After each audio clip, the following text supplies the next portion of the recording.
C'est parti, super. Alors en fait, on va essayer d'axer notre réflexion sur toujours le point de départ, ça va être la paracha.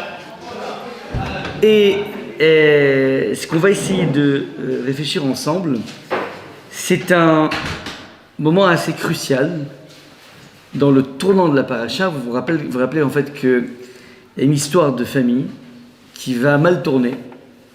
Il y avait des enfants de Yaakov, qui ont mis en place un climat de jalousie entre frères. Et notamment, ce climat de jalousie est venu frapper de façon très très forte Yosef, puisque les frères de Yosef ont décidé d'éliminer Yosef. Au début, ils voulaient l'éliminer de façon définitive. Puis il y a le frère aîné, Réhouven, qui dit « Attends, on peut quand même pas dégommer un frère, ça n'existe pas, ça, on n'est pas en Corse, ouais, on n'est pas dans un bidonville. » Donc il suggère de ne pas tuer le frère, ils vont finir par le vendre. Et voilà que Yosef a disparu du paysage familial. C'était l'enfant qui était un petit peu préféré par son père, il avait manifesté une préférence. Et ça, ils n'arrivent pas à accepter. C'est inacceptable, c'est insupportable. Donc de quoi papa devrait plus aimer lui que moi? C'est pas de ma faute. Alors lui il est plus intelligent, mais c'est pas de ma faute, j'ai pas choisi. Pourquoi il devrait pour ça être beaucoup plus sujet à admiration de papa? Ça, c'est donc la grande question qui va habiter un peu cette histoire et qui va faire de cette histoire une tragédie, puisque finalement, Yosef disparaît des circulations, le papa apprend la mort de son fils chéri, et il n'arrive pas à se consoler. Et ça va durer 22 ans. Pendant 22 ans, Yaakov est persuadé que son fils a été déchiqueté par une bête sauvage, mais il n'arrive pas à se calmer, il n'arrive pas à porter le deuil. Normalement, dans toutes les histoires de deuil, au bout d'un certain temps,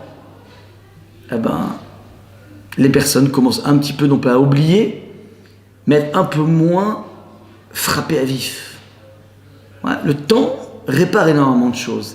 Mais chez Yaakov, il n'y a rien qui se répare. Donc c'est un climat vraiment très tragique qui se passe, qui se développe ici. Et voilà que personne ne pouvait s'y attendre. Yosef va grandir. Yosef va grandir. Ça t'embête de fermer la porte, s'il te plaît? Excuse-moi. Yosef va gravir les échelons. Il commence par devenir directeur financier. Ouais, donc il était esclave au début. Excuse-moi, tu peux fermer la porte? Merci. Il devient donc directeur financier. Et il gravit les échelons. Après ça, donc, il y a une petite tragédie qui va se passer, puisque la femme du propriétaire chez qui il était, Mme Potiphar, va s'amouracher de Yosef. Elle va essayer de le séduire pendant 1 an. Au bout d'1 an, elle va essayer de le mettre, de le forcer presque. Et c'est là que Yosef résiste. Et comme il résiste, la femme de M. Potiphar va l'accuser de viol. Balance ton porc, alors que c'est elle qui s'est comportée comme une truie. Ouais. Ça, si vous voulez, c'est le contexte complexe. Donc du coup, Yosef, qui avait réussi à rebondir dans sa vie, une fois il était esclave à cause de ses frères. D'un coup, il arrive à se hisser à un très haut poste financier. Puis d'un coup, boum, accusé de viol, prison à vie. Terrible pour Yosef. Mais la providence fait que Yosef se fait connaître comme étant quelqu'un qui interprète les rêves.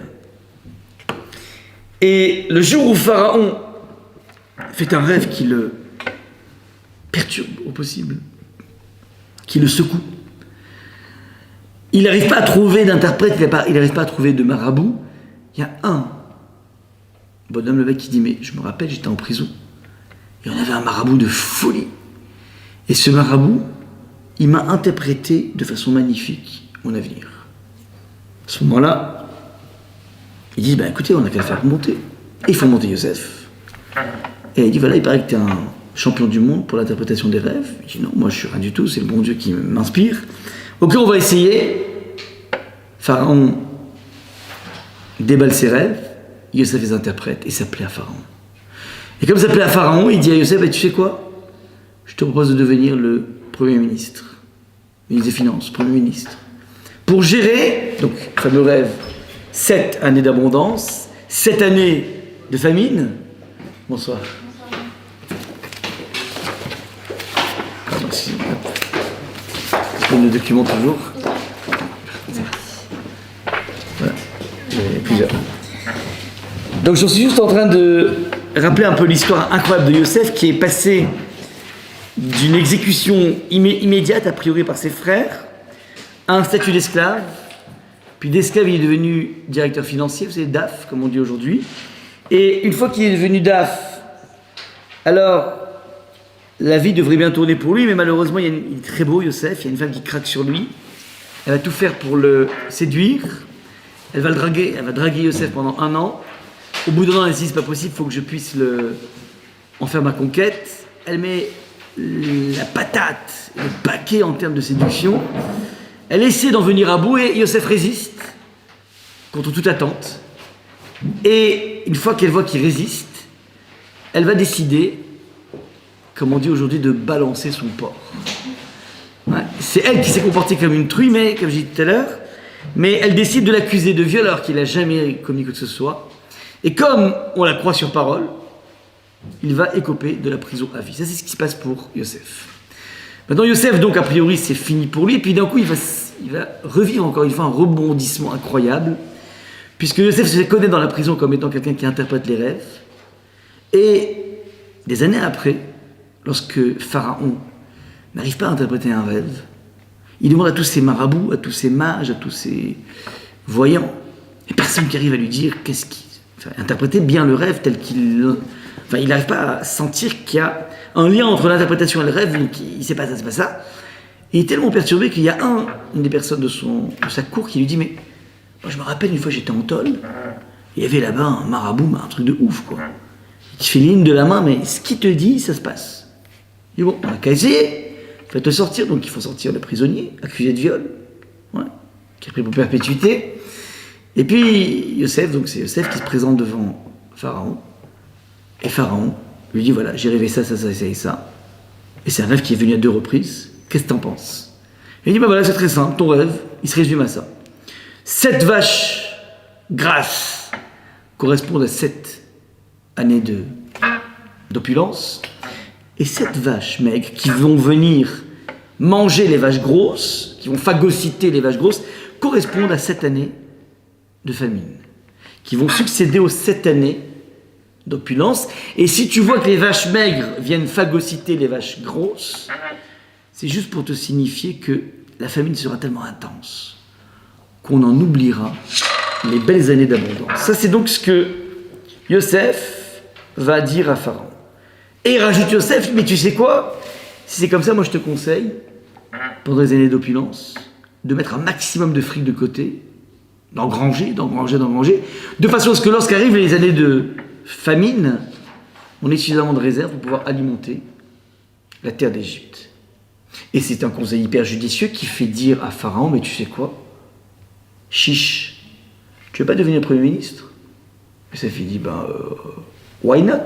Ouais, pourquoi pas? Et comme ça, Yosef, qui était donc un bonhomme, vous imaginez, un bonhomme qui est accusé de viol, une femme notable, qui d'un coup va être catapulté à la fonction suprême, le numéro 1 du royaume d'Égypte, c'est-à-dire l'équivalent aujourd'hui de Bill Gates, si vous voulez, en termes de finances. Ça, c'est donc l'histoire de Yosef. Maintenant, lorsqu'arrive 7 ans après les années d'abondance, arrivent les années de famine, cette famine ne va pas se cantonner à frapper l'Égypte, mais est épiphénoménale pour tout le Moyen-Orient. Et donc la terre d'Israël est frappée, et donc la maison de Yaakov, elle aussi, est dans la famine. À ce moment-là, donc Yaakov dit à ses frères, écoute, il y a de la famine, on va aller acheter du grain en Égypte. Donc les frères de Yaakov descendent en Égypte. Et à ce moment-là, Yosef, qui était grimé, déguisé en pharaon, va petit à petit les cuisiner. On dit, mais qu'est-ce que vous faites ici? Pourquoi vous êtes venus par telle et telle porte?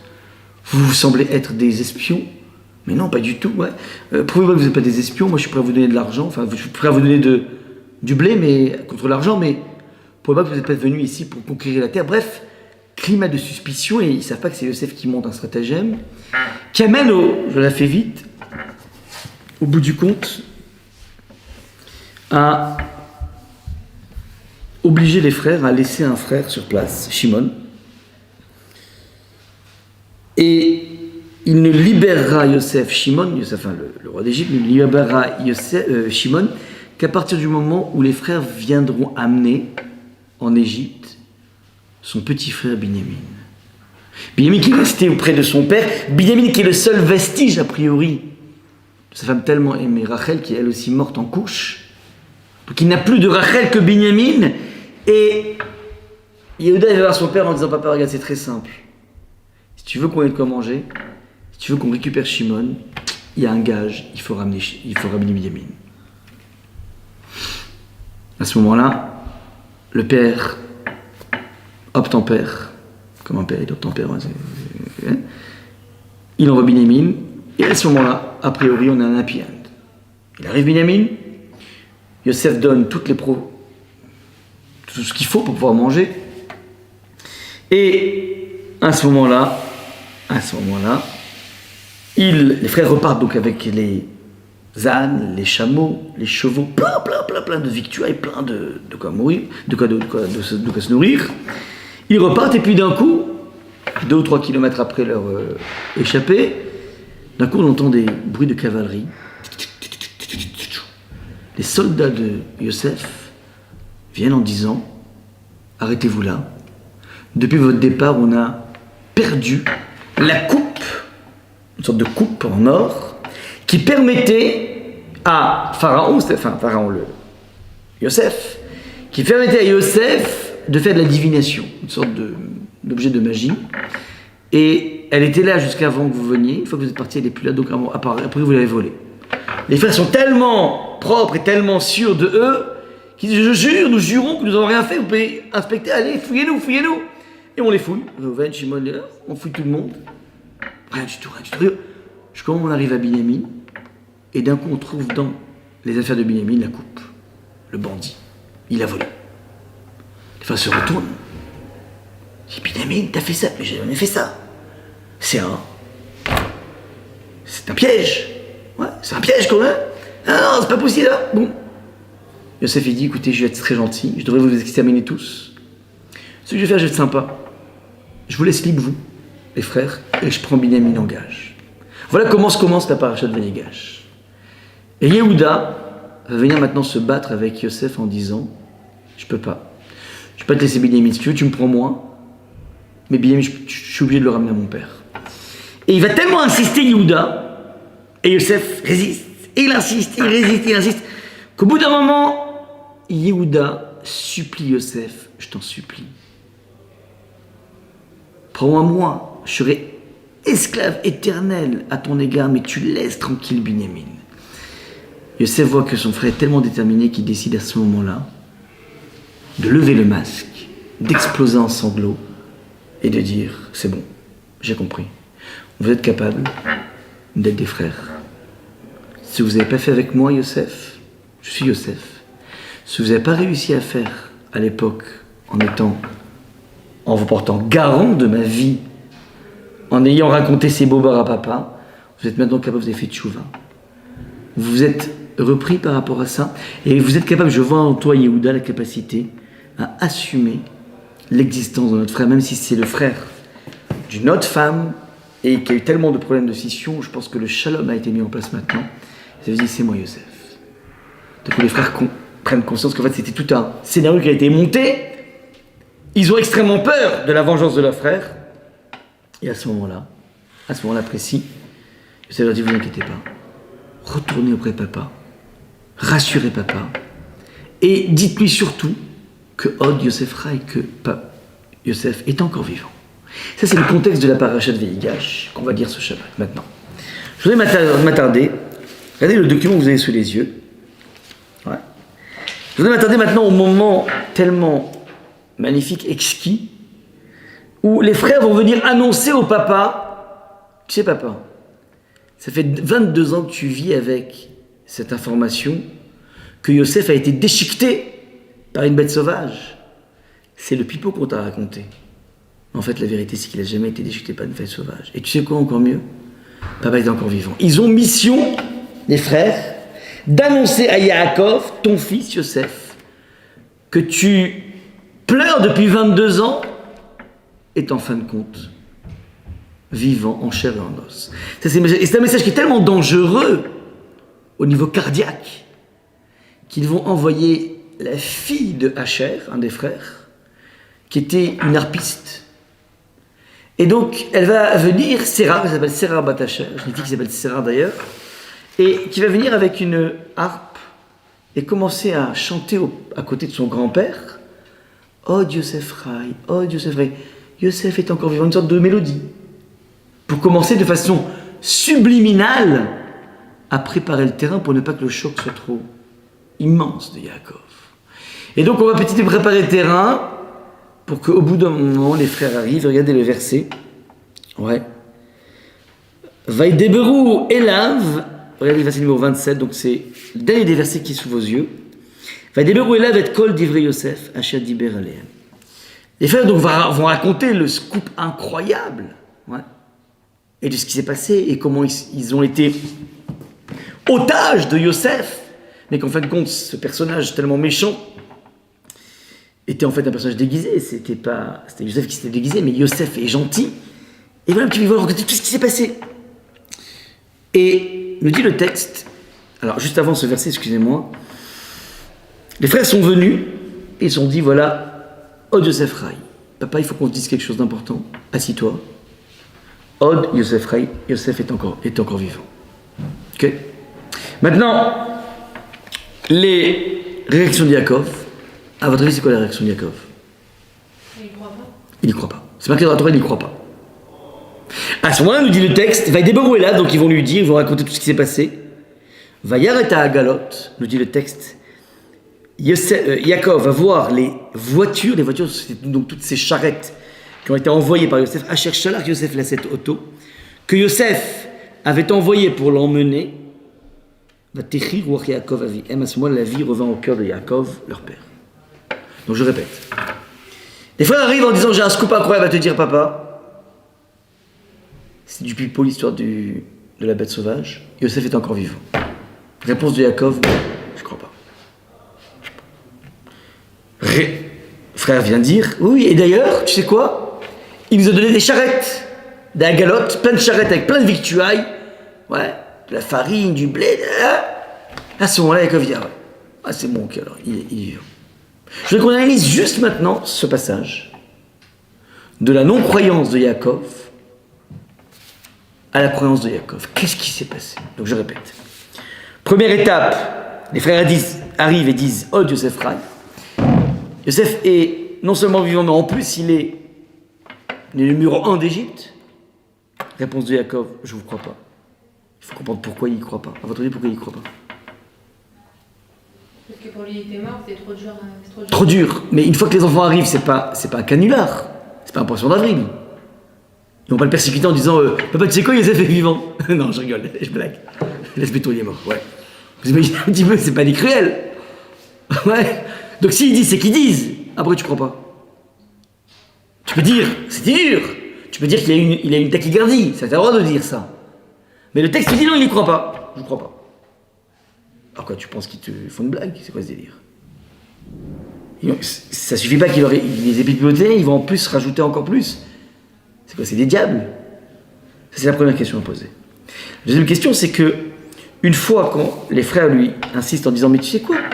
Regarde, il nous a donné, regarde, des charrettes, tu vois, les charrettes de blé, et de figues sèches, et de dattes, et de mangues, et de cactus, je sais pas qu'est-ce qu'il y avait dans les trucs, ouais. Ah, c'est bon, va t'écrire Yaakov. Maintenant je crois. Ouais. La vie revint au cœur de Yaakov, leur père. Pourquoi avant il ne croit pas et maintenant il croit en voyant quoi? La galotte. La galotte, ça veut dire quoi? Les charrettes. Ça c'est l'aspect complètement mystérieux de ce passage. Et comment on est dans un mystère? Alors on va essayer de sortir de ce mystère. Première étape donc, pourquoi Yaakov n'y croit pas? Vous savez pourquoi il n'y croit pas? Parce que les frères ont dit deux choses. Yosef est encore vivant. Ouais. Et qui plus est, il est le numéro 1, le Bill Gates de l'Égypte, du Moyen-Orient. Ouais, le Bill Gates du Moyen-Orient. le Mark Zuckerberg de l'époque. Et c'est ça qu'il n'arrive pas à croire. C'est-à-dire, vous n'avez un scoop comme quoi que Yosef est encore vivant, ça veut dire qu'il est resté ce qu'il était, ça veut dire. Ça veut dire que c'est resté un tzaddik. Mais à ce moment-là, tu ne peux pas entendre la suite de ce que vous me dites, qu'il est numéro 1 d'un pays aussi pourri. Tu ne peux pas à la fois être un tzaddik, être à la tête de l'État le plus corrompu qui existe. Ouais. C'est comme si tu disais que Poutine est un tzaddik. Ah, tu ne vas pas dire un truc pareil. Quand tu es passé par le KGB, tu es forcément, il était numéro 1 du KGB, Poutine, tu es forcément une des personnes les plus pourries qui existent sur la Terre. Très intelligente, très maligne, mais c'est forcément quelqu'un qui est une pourriture par excellence. Donc ne me raconte pas maintenant que Poutine fait toutes ces tefilot Shabbat. On a compris, quoi. C'est sûr que non. C'est-à-dire qu'il y a incompatibilité, c'est pas possible. Tu ne peux pas imaginer un tzaddik qui passe sa vie à être DJ dans la dernière boîte de nuit. Tu dis, faut rigoler, quoi. Alors, ça veut dire, il y a qu'à en train de dire qu'il soit encore vivant, qu'il soit chef d'entreprise en Égypte, c'est une chose. Mais ça, pour moi, c'est dire qu'il est mort. Il est mort. C'est pas ça que j'attendais de Yosef. Vous êtes en train de me tuer encore plus. Là, tu me dis, en fait, je sais quoi, il est encore vivant et en plus, il est à la tête du royaume. Donc, c'est un bonhomme qui a passé sa vie à magouiller, qui a passé sa vie à jouer des coudes, qui a passé sa vie dans les pots de vin, qui a passé sa vie à séduire des femmes pour gravir encore plus. C'est ça la réalité du monde politique dans sa réussite. En général, la plupart des politiciens sont des personnes très crapuleuses, la plupart, Rares sont les personnes qui sont fidèles, par exemple. Donc, c'est ça, en fait, la difficulté. Donc, Yaakov dit, non, je ne vous crois pas. Donc, ça, c'est déjà pour expliquer pourquoi il ne croit pas. La question qu'on va avoir maintenant, alors, pourquoi tu crois juste après qu'on te dit, mais tu sais quoi, il t'a amené plein de... C'est quoi, c'est le bakchiche, c'est quoi?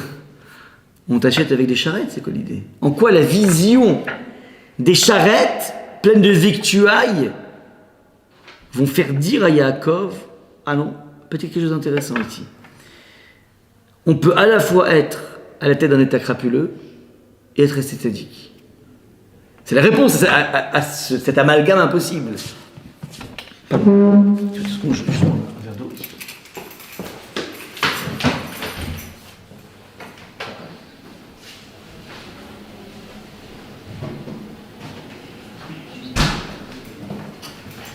Alors, comprendre ce mystère là maintenant va être une tâche qui est faite par Rashi. Rashi va essayer de l'expliquer.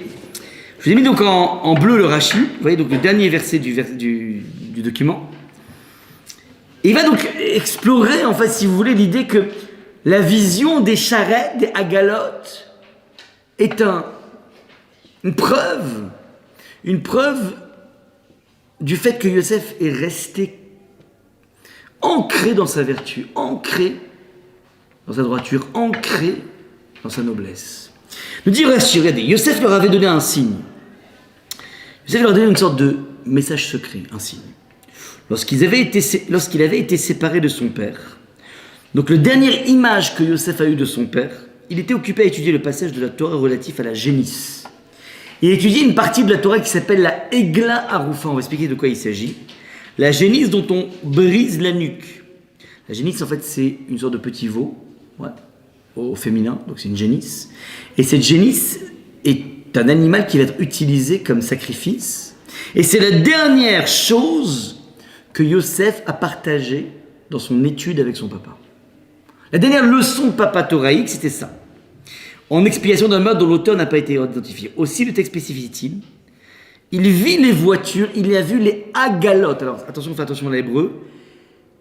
Agalotes, ça veut dire des voitures. Et c'est la même racine que Egla, qui veut dire la génisse.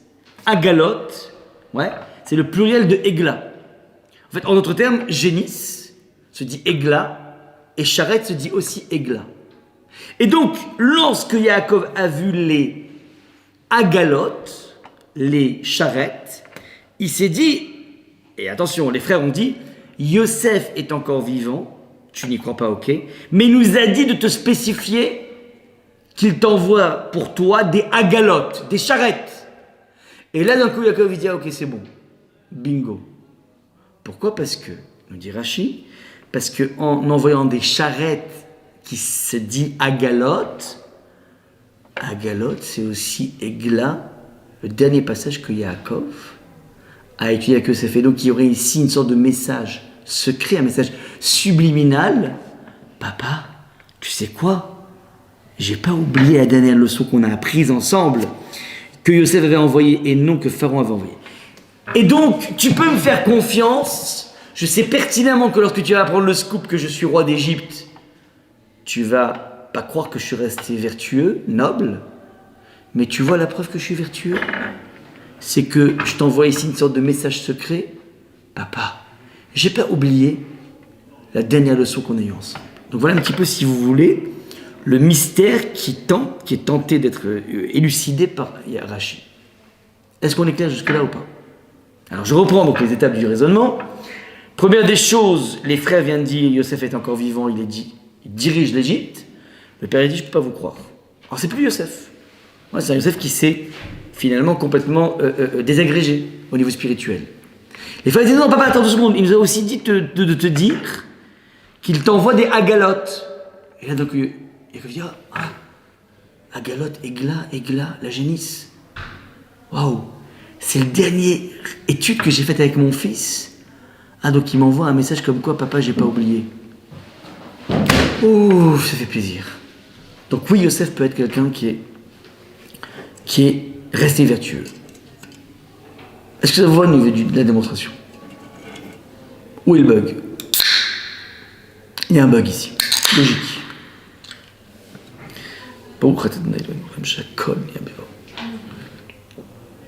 C'est lui-même, Yosef, qui rassure son père que c'est un peu une preuve de. Enfin, je sais pas, c'est quoi. Il rassure son père en disant qu'il a gardé le même niveau, spirituellement, il est resté le même. Ouais. Ouais, c'est un peu une preuve. Enfin, c'est un peu. C'est pas une preuve de l'extérieur, c'est une preuve de l'intérieur, tu dis.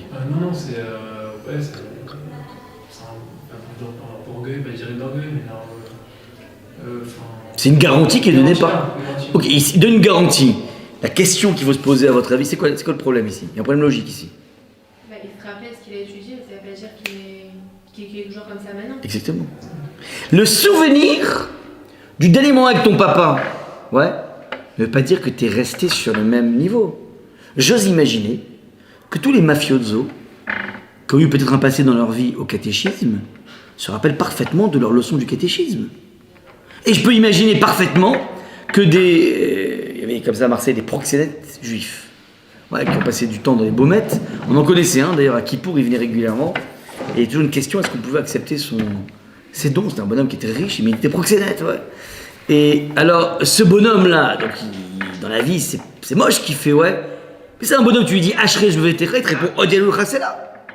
C'est pas parce que tu as une connaissance, ou bien la mémoire, le souvenir d'une leçon de Torah, que tu incarnes cette Torah. Donc on n'a rien gagné, nous, avec ce Rashi. Vous comprenez le problème ou pas? C'est pas parce que Yaakov et Yosef disent, je me rappelle, ok, tu te rappelles, tu as des souvenirs de ce monde pur, cette nostalgie du monde pur, et après tu es devenu un mafioso. Donc pourquoi Yaakov dit c'est bon, bingo? C'est quoi l'idée? Pourquoi il sait? C'est la grande question qu'il faut poser sur Rashi. Le Rashi, il est connu, mais personne n'étudie comme on va le faire là maintenant. Alors moi, j'avais eu la chance, il y a une 30aine d'années, d'écouter donc l'explication de mon Rav, le Rav Yeshurun, pour expliquer pourquoi ça constitue une véritable preuve. Ce que dit ici Yosef, le message qu'il transmet en disant, voilà, je me rappelle de la dernière leçon, c'est pour Yaakov de la certitude que Yosef est resté un tzaddik. Alors on va expliquer comme ça. C'est un petit peu subtil, mais on s'accroche un petit peu. Cette histoire de la Egla Arufa, la fameuse génisse, c'est un sacrifice qu'on amène lorsque nous dit le texte, donc c'est le texte que vous avez au début, je vous le résume très rapidement. La Torah nous dit la chose suivante. Lorsque sera trouvé un cadavre qui se trouve sur un champ qui est un no man's land, un champ ou un désert qui se trouve entre deux villes. Tu as une ville A ici et une ville B ici. D'accord? Et tu as un cadavre ici qui est tombé. Autre cadavre. Et on ne sait pas donc qui a tué cette personne. Il est mort. On ne sait pas qui l'a tué. Nous dit le texte de la Torah, on va le mettre ici à peu près. Alors, à ce moment-là, on va réunir tous les anciens de la ville, tous les rabbanim, tous les notables, toutes les personnes, on va dire, importantes de la ville, et ils vont devoir procéder à une procédure qui est la suivante. On va s'approcher du cadavre et on va mesurer de quelle ville le cadavre est le plus proche. Donc on prend une sorte de fil comme ça, comme un peu les gens qui jouent à la pétanque. Vous savez, les gens qui jouent à la pétanque? C'est quoi la pétanque?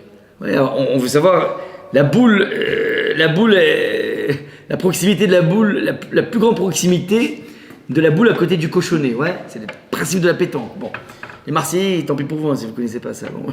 En tout cas, ça, si vous voulez, c'est la procédure. Donc, on prend un fil, on mesure, tiens, il y a ça. Là, je mesure, il y a ça. Ah, tiens, apparemment, c'est d'ici. Donc, ce cadavre est plus proche de la ville A que de la ville B. À ce moment-là, tous les gens de la ville A descendent. Et on va procéder à ce qu'on appelle une expiation collective. C'est-à-dire qu'on va prendre une génisse en question, la fameuse Egla, Agala Egla. Et cette génisse en question, on va la sacrifier en la faisant tomber d'une falaise. Et on va demander pardon à Hachem, une sorte de pardon collectif, en disant à Hachem, tu sais Hachem, nous n'avons pas versé ce sang. Ouais, donc nous dit le texte, regardez. Et tout le reste des versets numéro 6. Et tous les anciens de la ville en question, comme voisins du cadavre, se laveront les mains sur la génisse, dont on a brisé la nuque dans le bas-fond, et ils diront tour à tour, nos mains n'ont point répandu ce sang-là, et nos yeux ne l'ont point vu répandre. C'est-à-dire qu'aux yeux de la Torah, on considère qu'il existe une responsabilité de toute la ville, une responsabilité, on va dire, indirecte, parce qu'en fait, on n'arrive pas à pointer du doigt quelqu'un. Mais quelle responsabilité? Mais je comprends pas, je ne suis pas responsable. Si le bonhomme il s'est fait tuer par des brigands qui étaient de passage, pourquoi veux-tu que je sois responsable de sa réponse? Non. Ce bonhomme, s'il est mort comme ça, dans des situations un peu délicates, en plein désert, peut-être en fait que c'est un bonhomme, on invente un scénario, hein.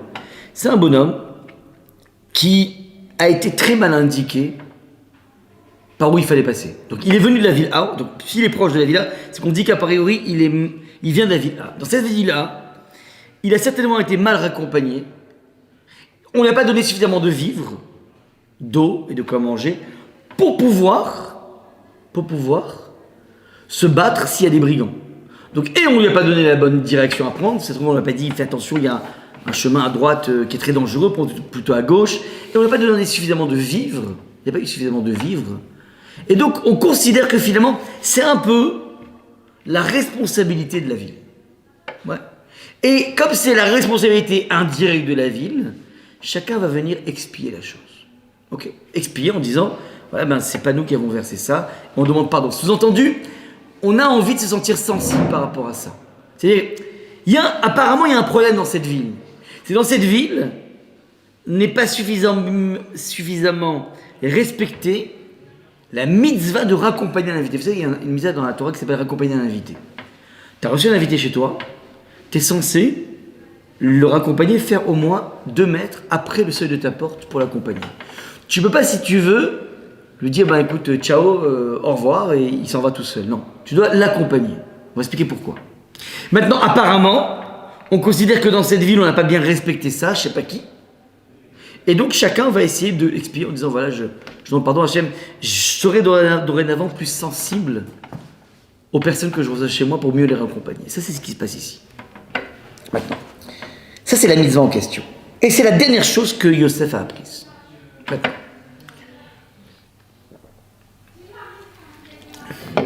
Cette mitzvah en question,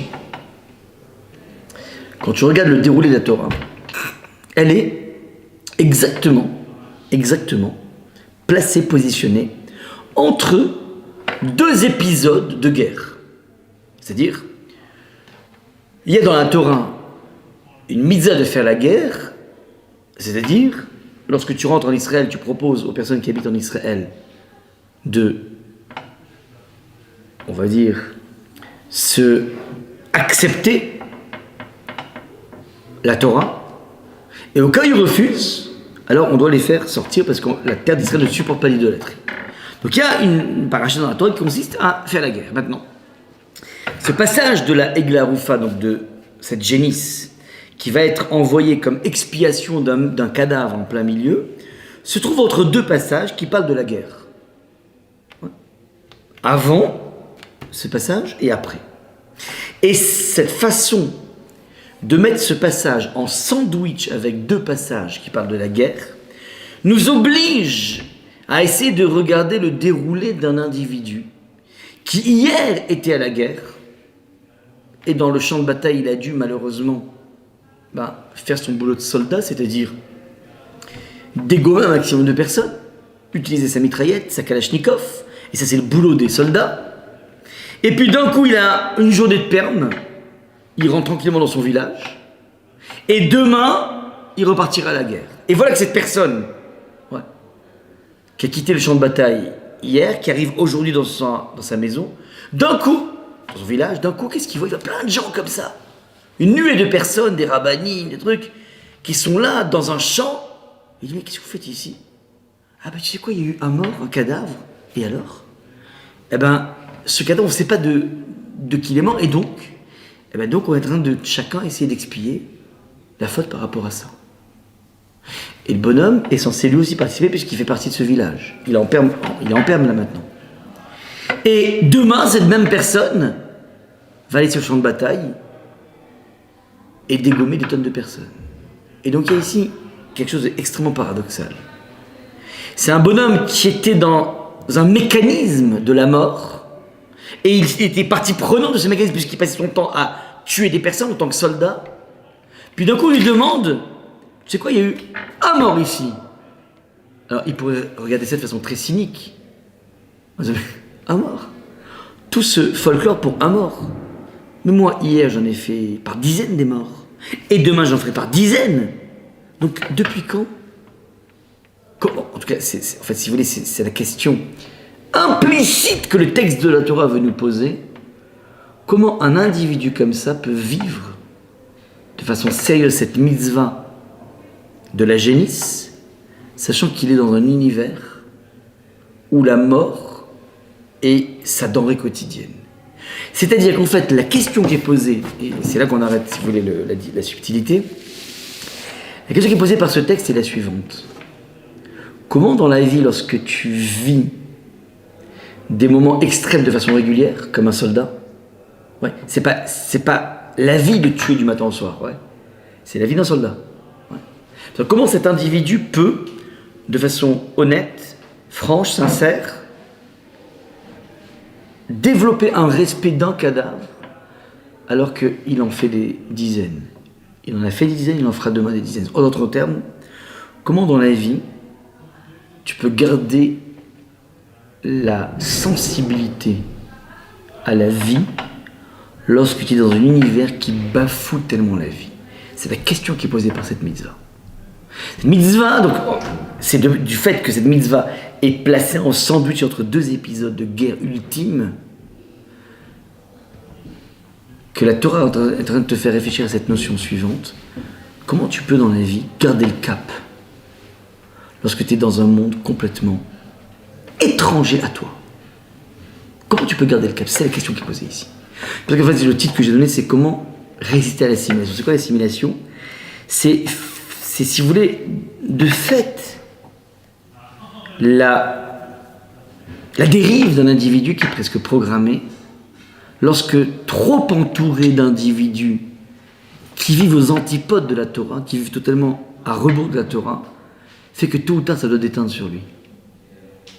Si tu vis dans un contexte où tous tes copains ont mis en place presque un jeu de tromper leur femme, comment toi tu peux garder le cap de la fidélité? C'est la question qui est posée ici. Vous ne comprenez pas? Tu vis dans un monde qui va venir, aujourd'hui, le monde dans lequel nous sommes, va venir presque vanter, il y a des sites internet qui parlent de ça, enfin qui proposent ça, l'extra-conjugalité. Quand tu es perforé en permanence par toutes ces ce monde tellement pourri autour de toi, comment tu peux garder le cap? Comment tu peux garder le cap? Et tu peux poser des questions dans tous les domaines. Avec un tel essor de la vulgarisation de l'homosexualité, comment toi aussi tu peux garder le cap de te dire mais ça n'a aucun sens. Jusqu'à quand tu vas pouvoir garder le cap? C'est la question qui est posée par ce passage de la Torah. L'individu passe sa vie à tuer, puis d'un coup, attention, les rabbinim, les trucs. Mais vous rigolez ou quoi? Pour un cadavre? Mais de qui vous moquez? La plupart des gens qui reviennent de la guerre portent un regard cynique sur la vie. Ils ne croient plus vraiment à la vie. Les vrais soldats, ouais, les grands soldats. Et c'est extrêmement dur, c'est un problème existentiel dans la vie. Je vous donne autrement. Il y a les études de médecine. Les études de médecine sont très longues. Il y a parfois des stages complexes à faire. Moi, j'ai un frère qui est devenu tout mais il a eu des stages très complexes à faire. Il a fait des stages dans le SAMU, les urgences. Et donc, il a dû être exilé dans des villes dans lesquelles il n'y a pas de juifs. Il n'y a pas de trace de judaïsme. T'as des villes comme ça en France. Pétaouchnok, ouais.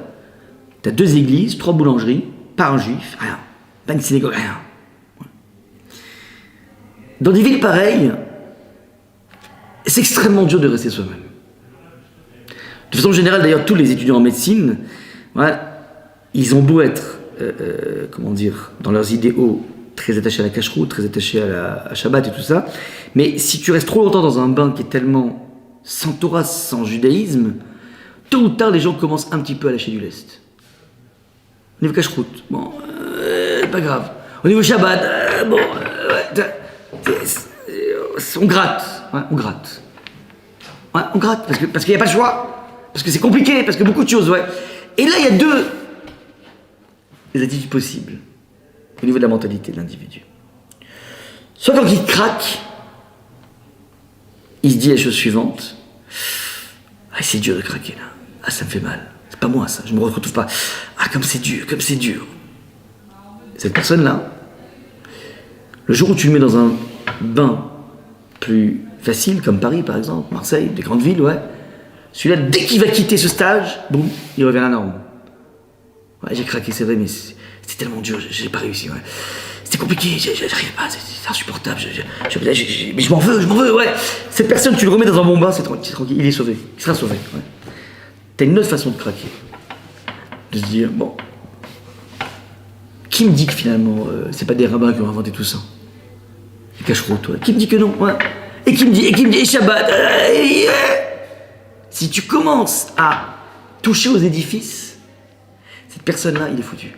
Tu remènes à Paris, il s'habitue à pas respecter Shabbat, il ne respectera pas Shabbat, c'est tout. Ce sont 2 façons de pouvoir rentrer en guerre dans la vie. C'est l'image. La personne, le soldat en question, ne peut vivre la paracha de la Egla Roufa, cette histoire de génisse, le respect d'un seul cadavre, alors qu'il a une machine à faire des cadavres, il ne peut le respecter qu'à une seule condition. Si à chaque fois qu'il utilise son fusil, il se dit c'est pas ça la vie. C'est pas ça la vie, c'est pas ça la vie, c'est pas ça la vie.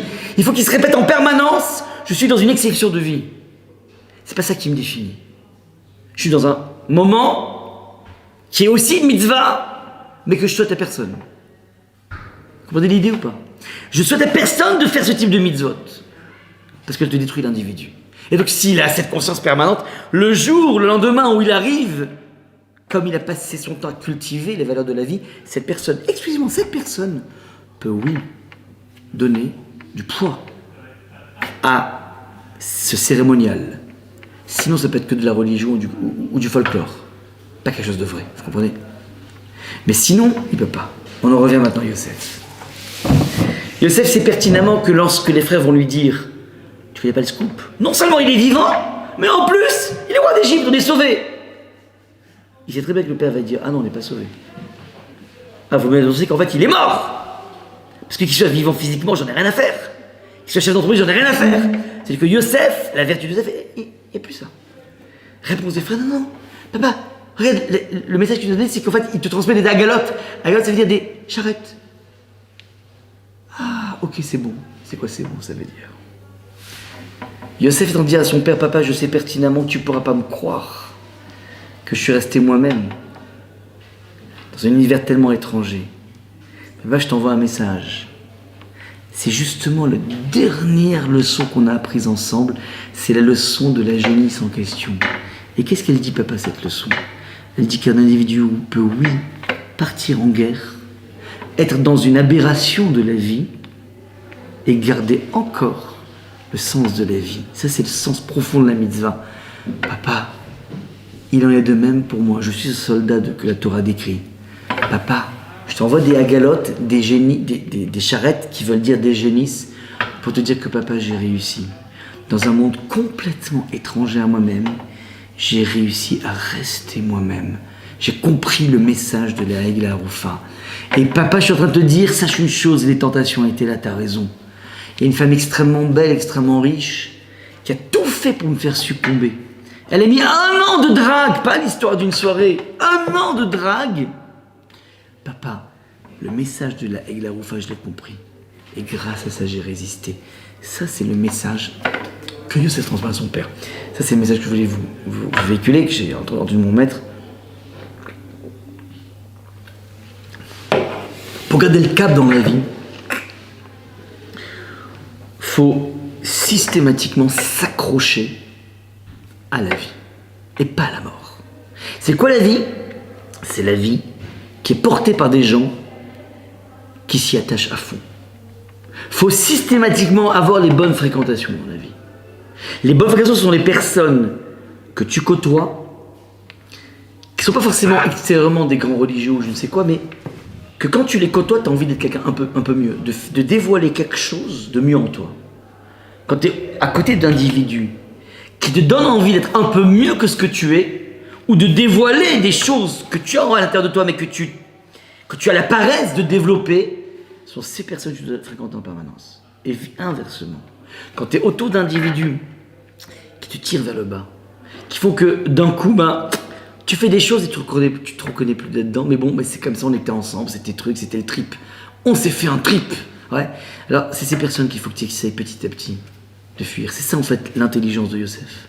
Ouais, c'est ça l'idée. Ça veut dire, on est tous condamnés dans la vie à être dans un monde qui est étranger à nous-mêmes. On ne peut pas vivre dans un scaphandre. On ne peut pas aller s'isoler dans une tour d'ivoire. On vit dans un monde, comme je l'ai dit depuis tout à l'heure, où c'est normal d'être homosexuel. Au moins, de faire un trip. Ouais. C'est normal de tromper son épouse. C'est normal de magouiller pour faire plein de fric. Ouais. C'est quoi les grands scandales là, avec Carbone 14, comment ça s'appelle? Le Carbone 14, pas CO2, ouais. C'est normal, tout le monde fait ça. C'est normal. C'est normal, ouais, tout le monde fait ça. On baigne dedans. Ouais. Eh ben non, c'est pas normal. Eh ben non, c'est pas normal, je résiste par rapport à ça. Ah, ils font plein de fric, oui, ils font plein de fric. Mais moi, je perds pas mon identité. Ça, c'est la plus grande des richesses d'un individu. Je reste ce que je suis. C'est pas évident. C'est pas évident de jouer les individus qui résistent. C'est pour ça qu'il faut être entouré. C'est pour ça qu'il faut régulièrement demander conseil.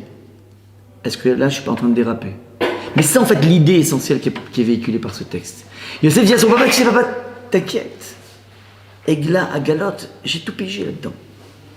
T'as une question, comment je peux être à la tête d'un empire tout en étant resté vertueux? C'est toi qui m'as donné la réponse. Tu me l'as enseigné et je l'ai compris, je suis allé jusqu'au bout là-dedans.